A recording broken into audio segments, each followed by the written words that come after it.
పుస్తకంలో ఇప్పుడు ఇక్కడ ఉన్న దానిలో అన్ని ప్రశ్నలు కవర్ అయ్యాయని చెప్తున్నారు.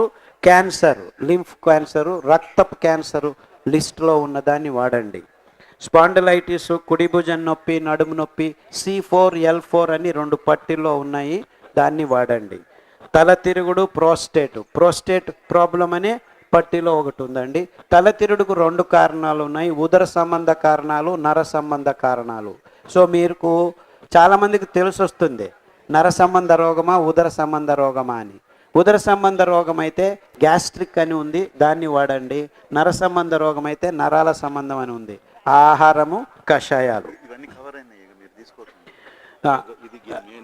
థాలసీమియా పుస్తకంలో లేదు కానీ బ్లడ్ క్యాన్సర్ ఉంది కదా, దాన్ని వాడితే అంతా సరిపోతూ వస్తుంది.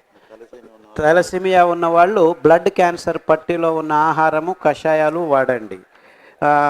మరుపు రోగం, అదే మతి మరుపు, ఆల్జైమర్స్, పార్కిన్సన్స్. ఆల్జైమర్స్ మతి మరుపు, పార్కిన్స్ అంటే కొద్దిగా మరుపు రోగం, తర్వాత వణుకుడు రోగం, వణుకుతూ ఉంటుంది నరాలు. ఆ రెండిటికి ఆ విషయం అండి. థైరాయిడ్ ప్రాబ్లం, క్యాన్సర్ అయినా థైరాయిడ్ ప్రాబ్లం అయినా పుస్తకంలో 2 సపరేట్గా ఉన్నాయి, చూసి వాడండి.